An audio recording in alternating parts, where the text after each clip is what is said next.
Lors du premier anniversaire de ma fille, maman a accidentellement renversé le gâteau de 1000 $ par terre, en haletant « Oups ». Mais les enfants de ta sœur méritent plus cette fête. Papa Harry. Tu ne te sacrifies jamais pour cette famille. J'ai ouvert le cadeau de ma sœur, une boîte de bonbons périmés emballée avec une note, ne t'inquiète pas, les enfants ne le remarqueront pas. Je n'ai pas dit un mot. J'ai juste annulé la croisière de 12 000 $ que j'avais payée, vendu la voiture que j'avais cautionnée et gelé les comptes que je gérais. Cette nuit-là, maman m'a envoyé un texto, nos billets ont disparu. J'ai répondu, peut-être que ton enfant chéri peut en réserver de nouveaux. Oups. Mais les enfants de ta sœur méritent plus ça. La voix de ma mère était acerbe. La pièce est devenue silencieuse, et le gâteau de 1000 $ que j'avais commandé s'est écrasé par terre. Le glaçage délicat s'est étalé, les fleurs en sucre se sont écrasées sous son talon. Les rires ont brisé le silence. Le rire bruyant et cruel de mon père. Tu ne te sacrifies jamais pour cette famille, dit-il, levant son verre. Tu fais toujours tout pour toi. Ma fille se tortillait dans mes bras, ses petits doigts s'agrippant à ma chemise, ses grands yeux clignant vers moi. Elle ne comprenait pas, mais moi, oui. Jessica, ma sœur, était appuyée contre la table des cadeaux, faisant défiler son téléphone. Ne sois pas dramatique, dit-elle d'une voix douce, me lançant un sac rose scintillant. Voici notre cadeau pour ta petite princesse. Je l'ai ouvert. Une boîte de bonbons, défraîchie et froissée. La date de péremption était passée depuis 6 mois. Jessica gloussa. Ne t'inquiète pas, les enfants ne le remarqueront pas. Ma mère se pencha, donnant un coup de pied nonchalant au gâteau ruiné, dispersant encore plus les morceaux. Quelques invités échangèrent des regards, certains réprimant des sourires. Mon oncle murmura quelque chose à sa femme, et elle gloussa, ses yeux ne rencontrant jamais les miens. Mon père sortit son téléphone, le flash se déclenchant. Quelques secondes plus tard, je sentis un vibreur dans ma poche. Une notification, fête de famille. Si fier de notre petite fille. Je l'ouvris. Une photo du gâteau fracassé, mon expression stupéfaite, et le large sourire de mon père. Les commentaires affluaient déjà. Ah, quelle famille adorable. Jessica est toujours si attentionnée. Maman est la meilleure. Jamais un moment ennuyeux. Mon cousin Marc commenta, lol, classique. Toujours à en faire trop, hein. Je n'ai pas dit un mot. Pas quand mon père se pencha plus près de son ami, sa voix un murmure d'ivrogne, vous pouvez croire qu'il a dépensé 1000 balles pour ce truc? Toujours à frimer. Pas quand Jessica murmura à ma mère, eh bien, au moins mes enfants reçoivent de vrais cadeaux, pas juste son ego emballé dans du sucre. Je suis resté là, un sourire figé sur mon visage, la petite tête de ma fille reposant contre mon épaule. Autour de moi, les tantes et les oncles sirotaient leur verre, cachant leur sourire. Une autre notification. Un autre commentaire. Il n'a pas fait la même chose l'année dernière? Toujours à vouloir dépasser tout le monde. J'ai glissé mon téléphone dans ma poche, je suis allé à la cuisine. Mes mains étaient stables, ma poitrine une douleur engourdie et serrée. J'ai installé ma fille dans sa chaise haute, ses mains potelées atteignant les décorations colorées. J'ai rouvert mon téléphone. 12 000 $. La croisière que j'avais payée. Mes parents, ma sœur, ses enfants. Des vacances en famille qu'ils méritaient. Après une année difficile. Je l'ai annulé. Le prêt auto de Jessica, celui que j'avais cautionné. Vendu. Le compte d'épicerie de la famille que je gérais. Gelé. Les services publics. Gelé. Les abonnements. Gelé. Mon téléphone a vibré à nouveau. Une autre photo sur Facebook. Jessica posant avec mon père, tous deux souriants. La légende, la famille et tout. Si reconnaissant pour ces moments. Et puis un texto de ma mère. Nos billets ont disparu. Qu'est-ce qui s'est passé? Je l'ai fixé. Mon reflet dans la fenêtre sombre de la cuisine, calme, silencieux. Les rires du salon déferlaient. La voix de Jessica, forte et joyeuse. Le rire tonitruant de mon père. J'ai tapé lentement, peut-être que ton enfant chéri peut en réserver de nouveaux. J'ai glissé le téléphone dans ma poche, je suis retourné au salon et j'ai pris ma fille dans mes bras. Personne ne m'a même regardé. Ils étaient trop occupés à rire. Mais quelque chose en moi avait changé. Quelque chose qui ne reviendrait jamais en arrière. Je me suis réveillé le lendemain matin avec un déluge d'appels manqués. D'abord, ma mère. On ne peut pas accéder à nos billets de croisière. Qu'est-ce que tu as fait? Je n'ai pas répondu. Puis Jessica. Tu as tout ruiné, comme toujours. As-tu seulement pensé aux enfants? Les enfants, son arme préférée. Et puis mon père. Tu agis comme un enfant. Toujours si dramatique. C'est juste de l'argent. Juste de l'argent. Mon argent. J'ai fixé l'écran du téléphone, les messages s'empilant, chacun dégoulinant de droit. J'ai retourné le téléphone, le laissant vibrer jusqu'à l'épuisement. L'obscurité de ma chambre a avalé la lueur, mais pas la colère qui bouillonnait sous mes côtes. Les semaines passèrent, mais rien ne changea. Les coupés n'étaient pas suffisants. Il trouvait toujours un moyen de revenir. La voix de ma mère, douce et exercée, au téléphone. Chérie, la voiture de ton père est encore tombée en panne. Il est tellement stressé. Peut-être pourrais-tu aider. Juste un peu. Juste un peu. Comme les milliers de dollars que j'avais payés au fil des ans. Comme les factures que j'avais couvertes sans un merci. Les textos de Jessica arrivaient par vagues. Peux-tu me dépanner 200 $? Ma carte de crédit est à découvert. Un jour plus tard, s'il te plaît, j'en ai vraiment besoin. C'est pour une nouvelle opportunité d'emploi. Mais 2 jours plus tard, j'ai vu sa story Instagram. Un week-end au spa, le visage couvert d'un masque de concombre, légendé, prendre soin de soi est essentiel. J'ai ignoré les textos, mais je les ai vus parler de moi dans la discussion de groupe familial, que je n'avais pas encore quitté. Jessica, il est tellement égoïste. Il pense toujours qu'il est meilleur que nous. Ma tante, honnêtement, quelqu'un devrait lui dire de grandir. Il a de la chance d'avoir une famille. Mon père, certaines personnes oublient ce que signifie la loyauté. Des émojis rieurs, des cœurs. Ils étaient unis contre moi. Le dîner de famille suivant n'était pas une invitation. C'était une exigence. La voix de ma mère au téléphone, suppliante, tu dois venir. C'est pour ton père. Il pense que tu es contrarié. S'il te plaît, fais la paix. Paix. Un mot qu'ils utilisaient chaque fois qu'ils voulaient que je me soumette. Mais je suis allé. Peut-être espérais-je quelque chose de différent. Peut-être voulais-je voir s'ils avaient changé. Ils n'avaient pas changé. La maison était chaude, la table débordait de nourriture. Ma mère m'embrassa sur la joue, une douceur au goût de poison. Le sourire de mon père était large, sa voix forte comme toujours. Le voilà, le grand homme, toujours à bouder pour le gâteau. Il rugit et quelques-uns de ses amis rirent. Jessica était assise au bout de la table, faisant défiler son téléphone, faisant semblant que je n'existais pas. Allez, assieds-toi. On t'a gardé une place, dit ma mère d'une voix douce, tapotant la chaise la plus proche de la cuisine. Assez près pour aller chercher des choses. Le dîner fut un flou de bruit, de rires et des mêmes vieilles piques. Tu fais toujours ce petit boulot? C'est même du vrai travail? Tu viens pas juste d'acheter une nouvelle voiture? Quelqu'un a de l'argent à dépenser. Ça doit être sympa de n'avoir aucune responsabilité. Je mangeais en silence, avalant les insultes en même temps que le poulet sec. Puis Jessica se pencha en avant, sa voix assez forte pour percer le bavardage. Oh, tu as vu ce qu'il a posté l'année dernière, dit-elle avec un sourire, agitant son téléphone. Il a vraiment essayé de se vanter d'avoir acheté ce gâteau. Tu peux le croire? Mon père rugit de rire. Oh oui, 1000 $ pour un gâteau, et il s'est retrouvé par terre. C'est notre fils, toujours à jeter l'argent par les fenêtres. Plus de rire. Quelques-uns de leurs amis levèrent leurs verres. Je sentis mon téléphone vibrer. Ma mère avait posté une photo de toute la famille à table, souriante, sauf moi. Je n'étais pas dans le cadre. La légende disait, la famille est tout. Si reconnaissante pour ceux qui comprennent l'amour. Je sentis ma poitrine se serrer, les rires résonnants, les visages s'estompant. J'avais besoin d'air. Je me suis levé, murmurant quelque chose à propos d'un appel, et je suis sorti sur le porche. L'air froid, vif contre ma peau. J'inspirais profondément, essayant de refouler la colère.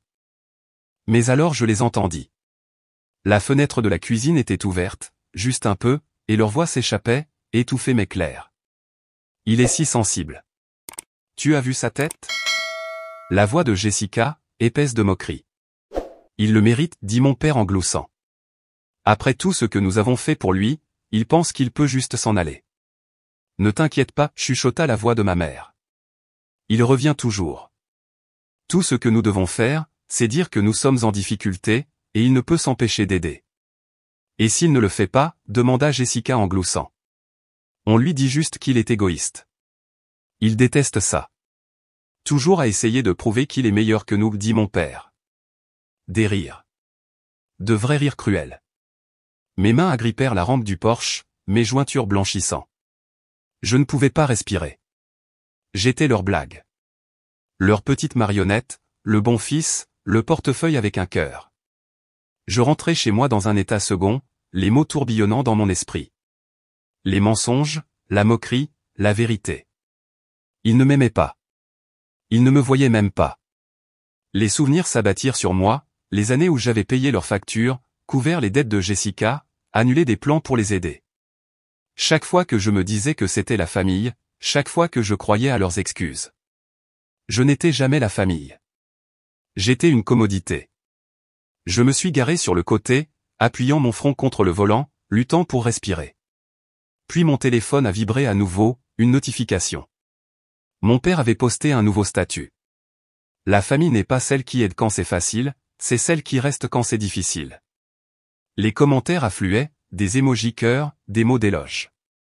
Jessica a posté une story. Elle et mes parents souriant, verre à la main. La légende, la vraie famille, toujours ensemble. Je les fixais, sentant quelque chose en moi se briser. Ils étaient en train de réécrire l'histoire. Mon histoire, me transformant en méchant, en fils égoïste et amer. Mais ils ne me connaissaient pas. Plus maintenant. Je n'allais pas juste partir. J'allais tout reprendre, à partir de maintenant. Je n'ai pas dormi cette nuit-là. La rage tordait ma poitrine, brûlante et aiguë. Leur voix résonnait dans mon esprit, riant, se moquant, planifiant comment m'utiliser à nouveau. Mais je n'étais pas le même idiot qu'ils croyaient. Au matin, j'avais un plan. Pas seulement partir, mais les faire affronter tout ce qu'ils avaient fait. Et l'occasion parfaite attendait déjà, le dîner d'anniversaire de mon père. S'ils voulaient un spectacle, je leur en donnerais un qu'ils n'oublieraient jamais. Le restaurant bourdonnait de rire, la lueur chaude des lustres projetant une lumière dorée sur la longue table bondée.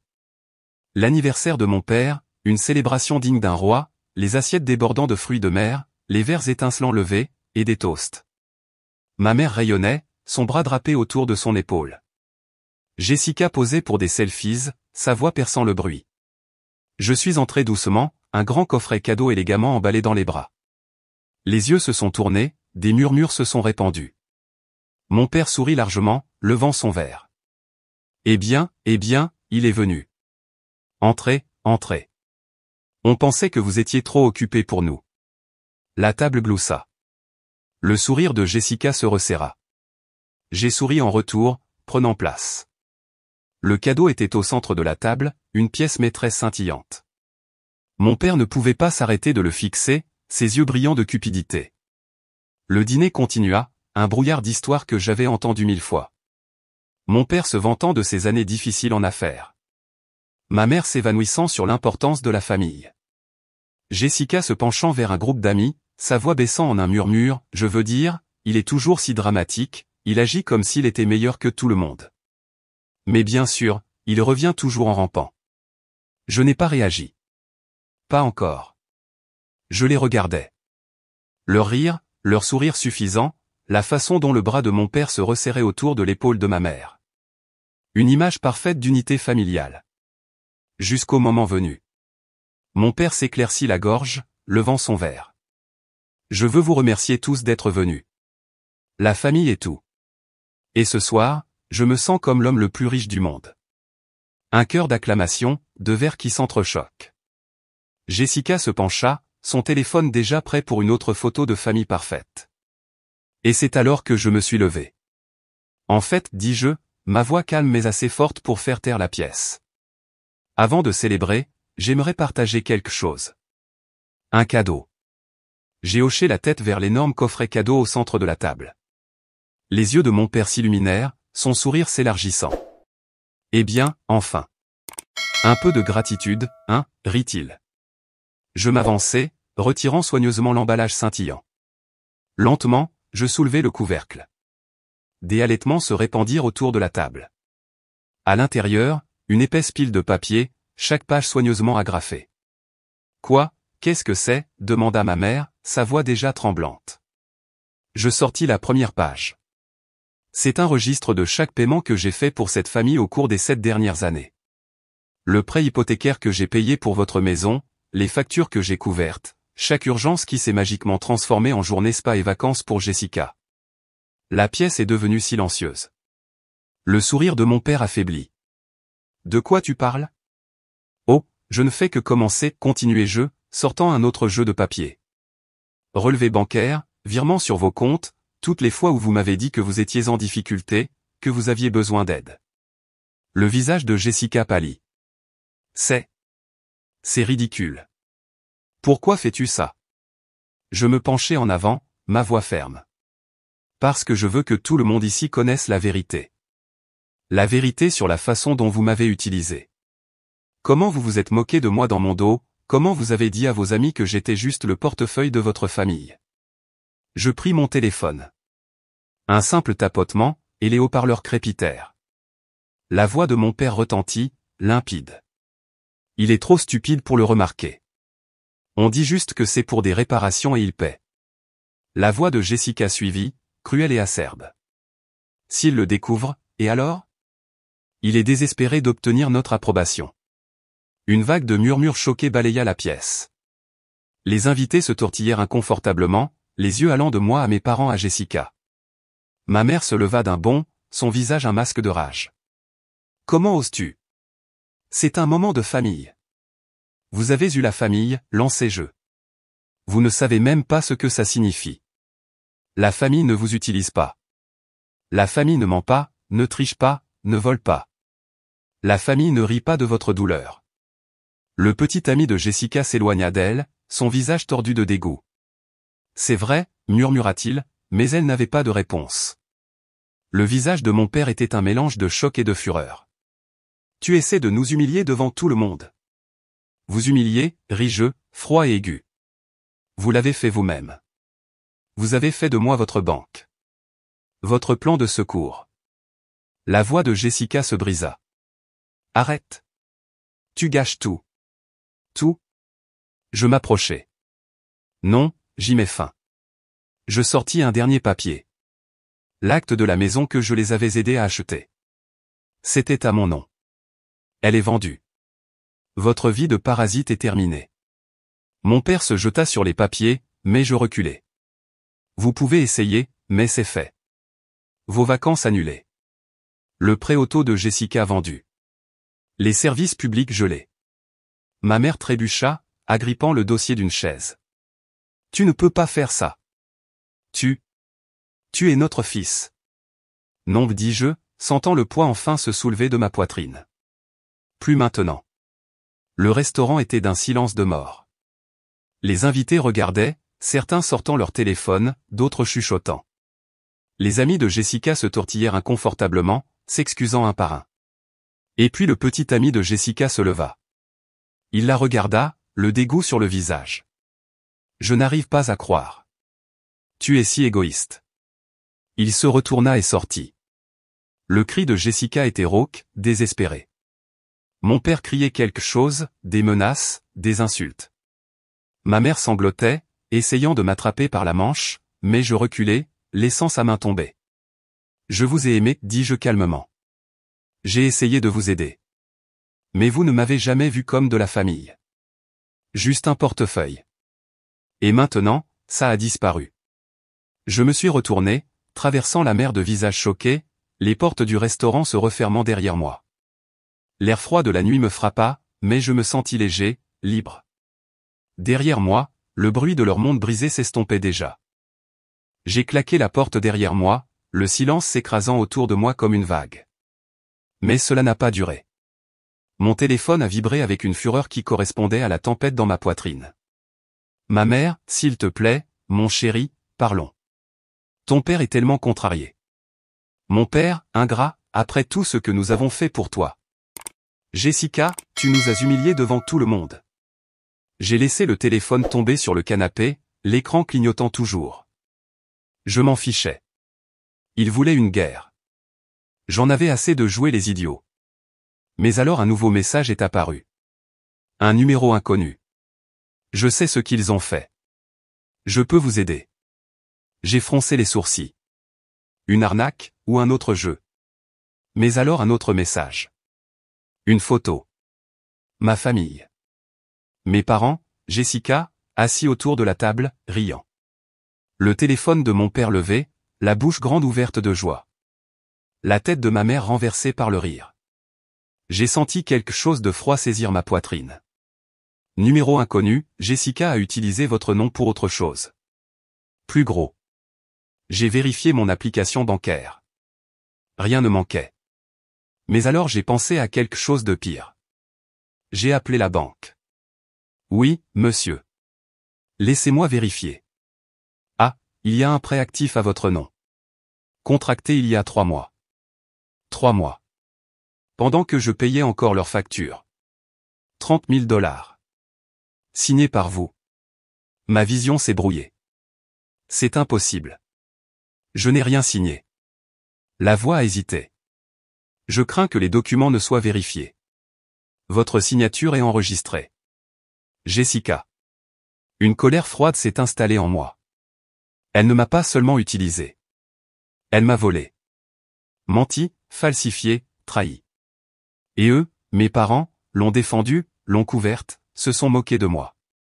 Plus maintenant. Je suis arrivé chez eux. La porte n'était même pas fermée à clé. Je suis entré, mes pas lourds sur le plancher en bois. Ils étaient dans le salon.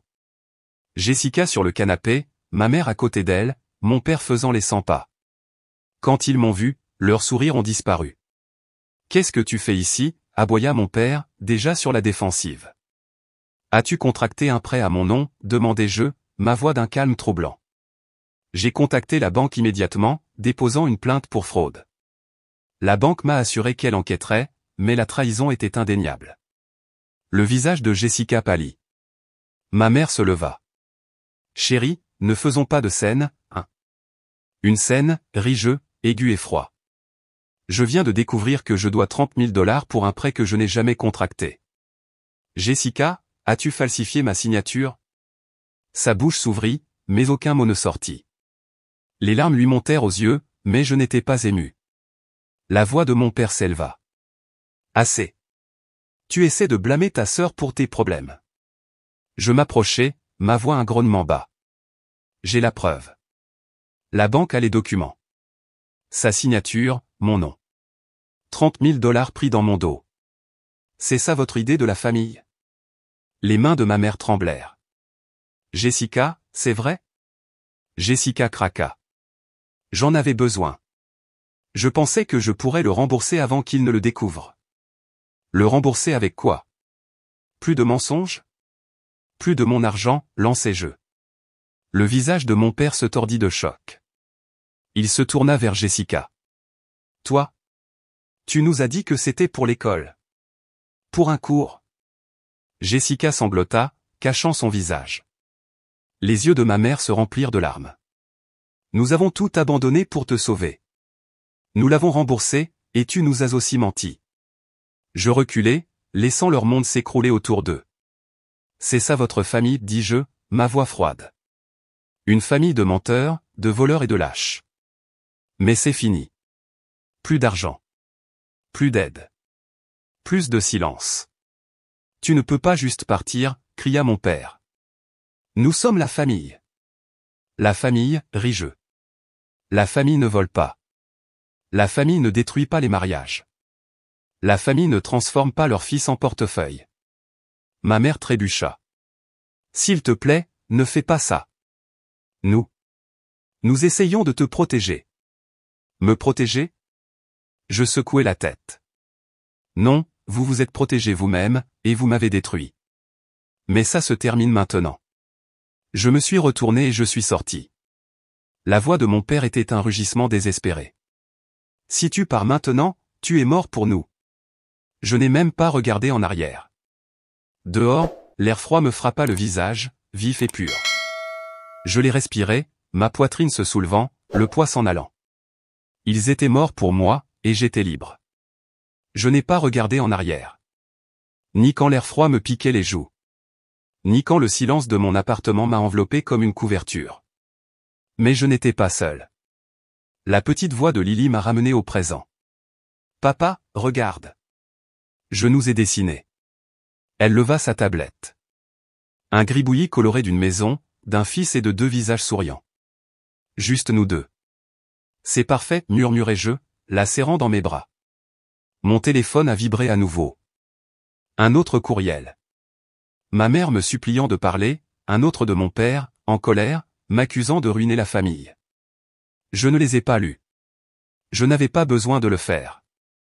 Au lieu de cela, j'ai ouvert un nouvel onglet, je me suis connecté à un site de bienfaisance pour les victimes de fraude. J'ai tapé une donation, 5000 $.